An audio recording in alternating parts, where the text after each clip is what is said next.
नापाक मिट्टी से पकाए गए घड़े मटका जो होता है, इसका शरई हुक्म क्या है?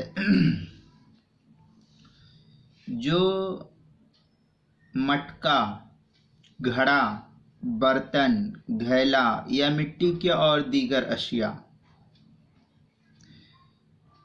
जैसे हांडी वगैरह होती है और भी कोई बर्तन है जो मिट्टी का है, उन तमाम का हुक्म।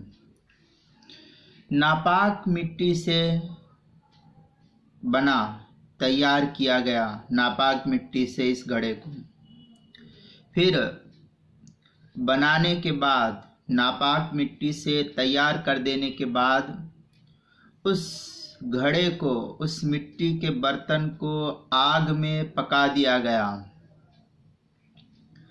अब जब मिट्टी का ये बर्तन नापाक मिट्टी से तैयार शुदा था, आग में इसको खूब अच्छी तरीके से पका दिया गया जिस तरीके से रिवाज है। तो अब ये नापाक मिट्टी से बना हुआ बर्तन आग में पक जाने के बाद पाक शुमार हो जाता है और इसको पाक कहा जाएगा। लेकिन इसके अंदर शर्त यह है कि अब इसके ऊपर कोई निजासत का ज़ाहिरी असर ना बाकी रहे, लिहाजा इस सूरत में पाक शुमार होगा।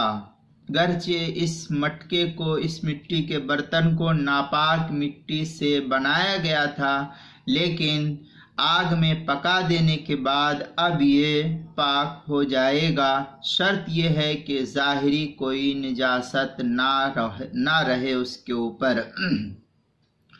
दुर्र मुख्तार के अंदर है, कतीन तनज्जसा फजाल मिन्हु कूजुन बाद जालहु अलन्नारी युतहिरु। इसके तहत जो है नकल किया है, व इल्लम यज़हर फीही असरुन नजसी बाद तबख। ये जो है इबारत नकल की है दुर्र मुख्तार मा शामिया के साथ, जो है वहाँ तफसील देख सकते हैं। पहली जिल्द 520 सफ़े पर।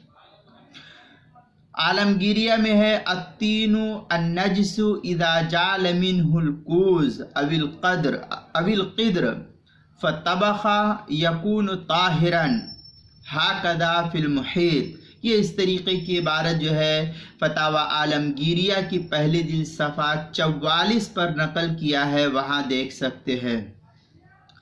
उर्दू किताब किताबुल मसाइल पहली जिल्द सफ़ा 129 पर भी इसको नकल किया है, वहाँ भी देख सकते हैं।